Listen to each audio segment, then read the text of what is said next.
El 4 de julio de 2026 se estrenaron los dos primeros capítulos de la tan esperada tercera temporada de Mushoku Tensei. Si bien no hemos seguido todo el material promocional ni la información publicada sobre esta nueva entrega, a diferencia de otras temporadas, eso no significa que no la estuviera esperando con mucha emoción. Así que hoy regresamos a la antigua sección. Tal como hicimos con la segunda temporada en su momento, analizaremos en detalle el capítulo 1 de esta tercera temporada. Durante el video te comentaré qué escenas fueron omitidas de la novela ligera, algunos datos curiosos y por supuesto también un poco de mi opinión. En cuanto al material adaptado, creo que será más conveniente repasarlo conforme avancemos en el análisis del episodio. Dicho esto y sin más preámbulos, ¡comencemos!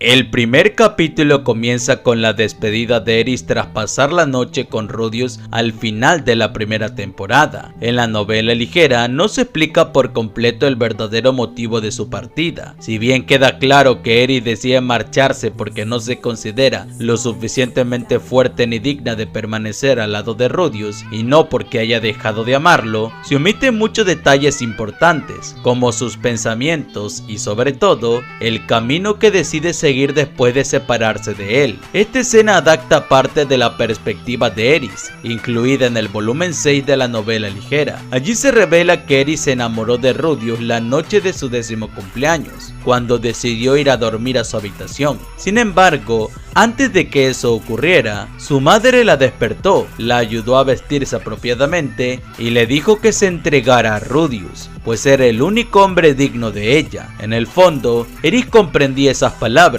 Antes de conocer a Rudeus había convivido con otros niños, pero todos terminaban alejándose de ella después de recibir el primer golpe. Rudeus, en cambio, era completamente diferente. Sin importar cuántas veces lo golpeara, siempre regresaba a su lado e incluso parecía genuinamente interesado en ella. Aún así, Eris seguía siendo una niña y sentía miedo de mantener relaciones con él. Además, como sabía que Rudeus se había hablado con su padre poco antes, llegó a pensar que solo la veía como una recompensa y que en realidad no estaba enamorado de ella, simplemente quería aprovechar la oportunidad sin considerar sus sentimientos, que en parte demostró al toquetear de más. Tras salir corriendo, se refugió en su habitación y comenzó a reflexionar sobre la situación. Entonces pensó, quizá acabo de perder mi última oportunidad.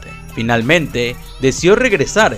Después de todo, ¿qué importaba si era para él solo una recompensa? Sin embargo, al volver se encontró con un Rudeus completamente arrepentido, culpándose por lo ocurrido y sobre todo, respetando sus sentimientos. Fue en ese preciso instante cuando Eris terminó de enamorarse de él. Poco después tendría lugar el incidente de teletransportación, un acontecimiento que cambiaría para siempre el destino de ambos. Las perspectivas de Eris en esta parte de la historia es mucho más extensa de lo que muestra el anime, y en mi opinión, contienen suficientes detalles e información como para dedicarle un video completo. Tras esta introducción comienza el primer opening de la tercera temporada, Kensui no Uta, Canción de la Determinación, interpretado por Yuiko Ohara. Al igual que ocurrió en la primera temporada, el tema se presenta como una insert song, acompañando las escenas iniciales en lugar de reproducirse con una secuencia de apertura tradicional. En esta parte, el anime parece inspirarse ligeramente en el manga spin-off de Eris. Durante unos instantes nos muestran el viaje de Eris y Gizleite hacia el Santuario de la Espada, enfrentándose a monstruos con apariencia de perros y atravesando una inmensa región cubierta por una espesa capa de nieve. Si les interesa conocer más sobre esa obra, tengo una crítica dedicada al manga de Eris Gaiden.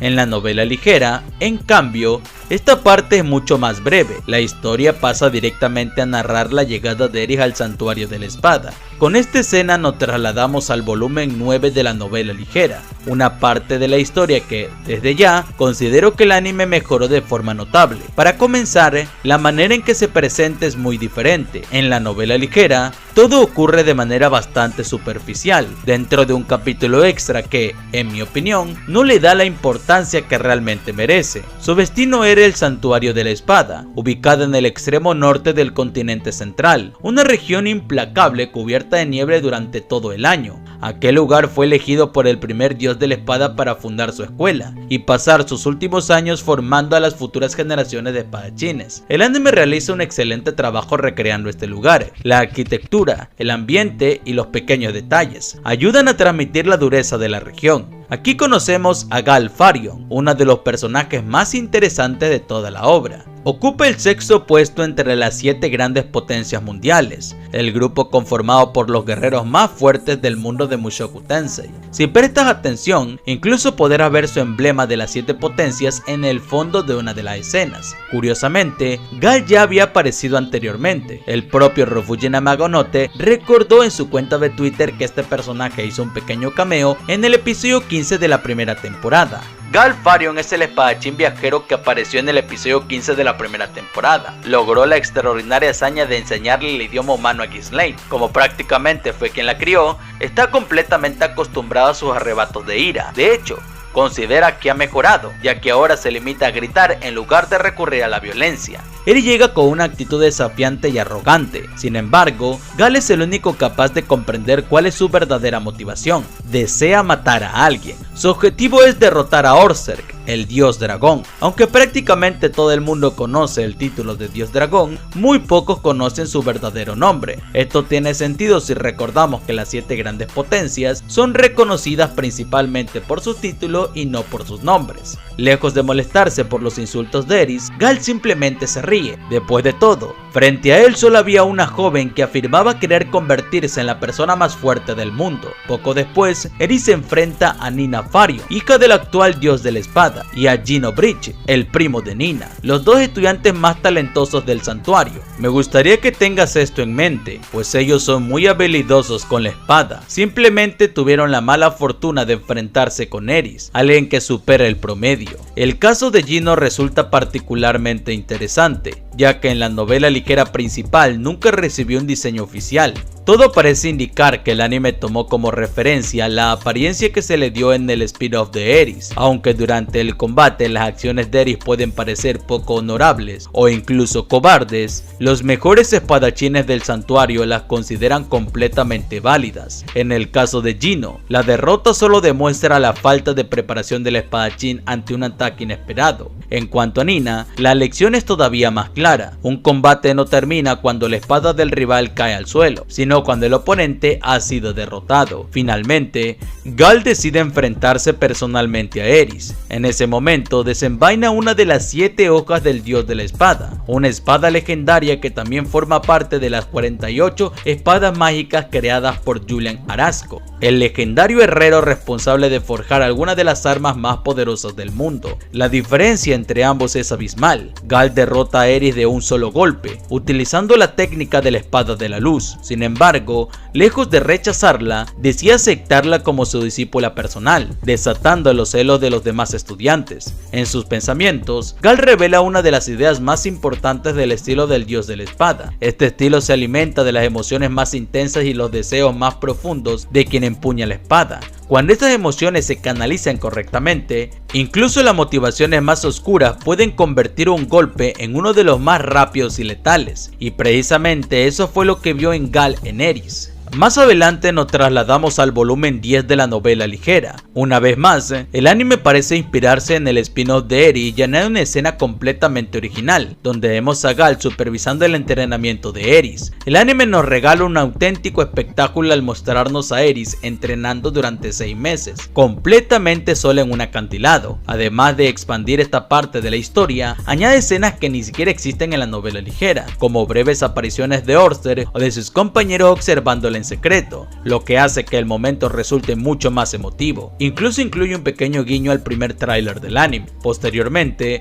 conocemos a Umber Convert, una de las 3 espadas del dios del norte, conocido como la espada del pavo real, reluciendo la calidad de estos episodios. con un breve pero intenso combate que es muy fiel a lo mostrado en la novela ligera. Gizley confronta a Gal por no estar entrenando personalmente a Aerys, tal y como había prometido. Sin embargo, Gal aprovecha la ocasión para explicarle el inmenso poder de Orzhek. Confiesa que en el pasado llegó a enfrentarse al dios dragón, y el anime acierta al ilustrar ese momento, dando a entender que las cicatrices de Gal fueron provocadas por el propio Orzhek. No obstante, la novela ligera nunca confirma ese detalle. Lo único que menciona es que Gal también se propuso derrotar al dios dragón en algún momento de su vida. Su verdadero objetivo era convertir a Aerys en una espadachina completa, enseñándole los distintos estilos de espada mediante algunos de los mayores expertos del mundo. El primero de ellos fue Aumbert. En la novela ligera, esta parte de la historia se resume de forma muy breve. Simplemente se menciona que, un año después, Aerys ya era conocida como una santa del norte, y con eso concluye todo el relato relacionado con su entrenamiento en este capítulo.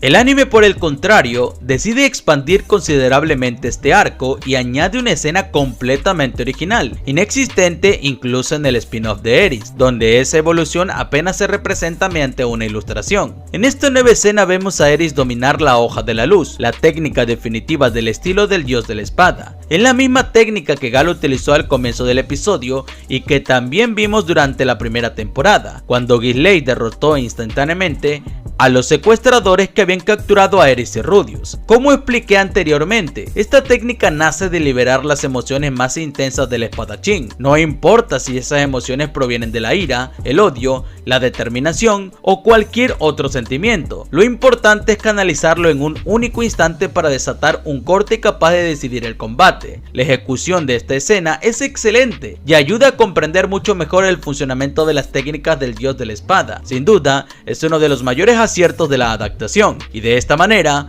concluye el primer episodio de la tercera temporada, titulado Arde, perra rabiosa. Y en fin, este fue mi análisis del primer episodio de la tercera temporada. Sé perfectamente que aún les debo el análisis del segundo episodio, pero créanme, ya me encuentro trabajando en él y espero traerlo lo antes posible. En lo personal, este inicio de temporada me encantó. Siento que la serie ha recuperado la calidad que caracterizó a la primera temporada en la adaptación animada, no solo por la forma en que adapta el material original, sino también por los nuevos detalles y escenas que añaden para enriquecer aún más la historia. La verdad, estoy muy emocionado por lo que se viene. Espero que les haya gustado este video. Si fue así, no olviden dejar su like y suscribirse al canal. Con solo eso me demuestran que quieren ver de regreso esta antigua sección. Con la gran cantidad de animes que se están estrenando esta temporada, probablemente no pueda dedicarle todo el tiempo que me gustaría. Aún así, haré todo lo posible para traerles el análisis del segundo episodio cuanto antes. Y sin nada más que aportar,